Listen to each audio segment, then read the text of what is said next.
Hello friends, આજે આપણે સ્વાધ્યાય 11.3નો 5મા નંબરનો દાખલો ગણીશું. ઓલરેડી આપણે ટોટલ 4 દાખલા ગણાવેલ છે. એ તમે ન જોયા હોય તો એની લિંક તમને વિડીયોની નીચે ડિસ્ક્રિપ્શનની અંદર મળી જશે, તો એકવાર જઈને જોઈ નાખજો. સ્વાધ્યાય 11.1 અને 11.2 એ પણ એની અંદર જ આવી જશે. ઓકે, તો એકવાર જઈને જોઈ નાખજો, કારણ કે તમારા માટે આ પ્રકરણ ખૂબ જ અગત્યનું છે.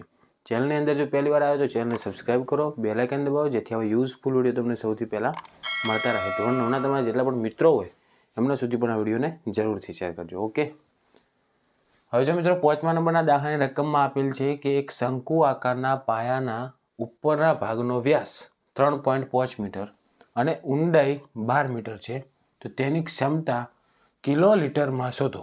તો આપણને વ્યાસ આપેલ છે. વ્યાસ કેટલો આપેલ છે? 3.5 મીટર.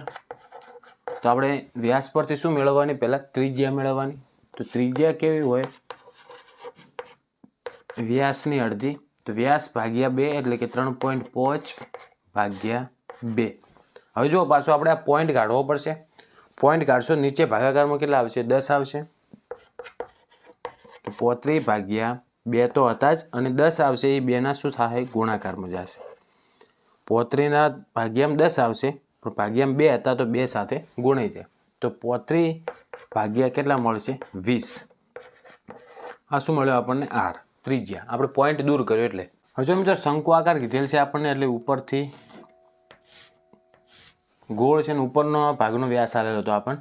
હવે એની ઊંડાઈ. ઊંડાઈ મતલબ એ આ સીધે સીધી એની ઊંડાઈ. ઊંડાઈ કેટલી આપેલ છે? 12 મીટર. તો ઉપરથી નીચે જઈએ તો ઊંડાઈ ગણાય, અને નીચેથી તમે ઉપર જુઓ તો શું ગણાય? ઊંચાઈ ગણાય. મતલબ ઊંડાઈ અને ઊંચાઈ બંને એક જ વસ્તુ છે. તો h બરાબર કેટલા થશે? આપણે 12 મીટર. R મળી ગયા, h મળી ગયા. હવે એની ક્ષમતા શોધવાની છે. તો ક્ષમતા શોધવા માટે આપણે ઘનફળ શોધવું પડશે. અને શંકુનું ઘનફળનું સૂત્ર શું થાય? શંકુનું ઘનફળ બરાબર 1/3 પાઈ r નો વર્ગ અને h. તો 1/3 એમને એમ રાખો. પાઈની કિંમત કીધેલ નથી, તો આપણે કેટલી લેવાની? 22/7 ગુણ્યા r નો વર્ગ. r કેટલા છે? 35 ભાગ્યા 20. 35 ભાગ્યા 20, પાછો વળી એનો વર્ગ છે, તો ફરી એની સંખ્યા 35 ભાગ્યા 20 ગુણ્યા h. h કેટલા આપેલ છે? 12 મીટર. જેટલું ઉડે એટલું ઉડાડી નાખો. 7 પંચા 35 ઉડી ગયા. હવે જુઓ,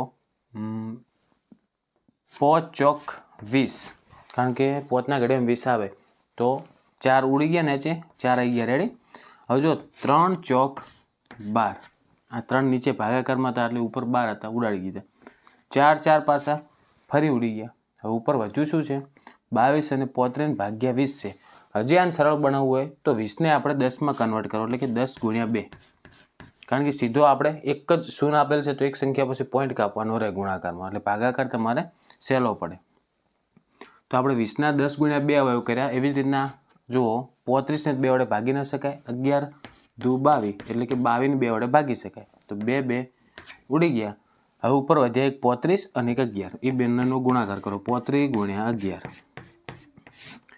એકમ દશકને 0, 35 એકા 35, 35 એકા 35. 5ના 5, 5 ને 3 8 અને 3, એટલે કે 385 ભાગ્યા નીચે કેટલા વધ્યા હતા? 10. તો હવે જો એક શૂન્ય છે એટલે એક સંખ્યા પછી પોઈન્ટ, એટલે કે 38.5 મીટરનો ઘન.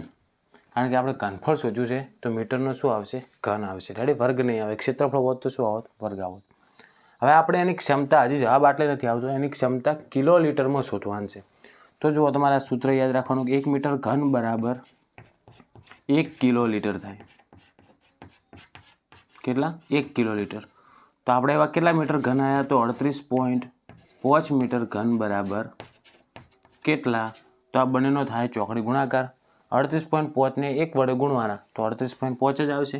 તો જવાબ શું આવશે? 38.5 કિલોલીટર.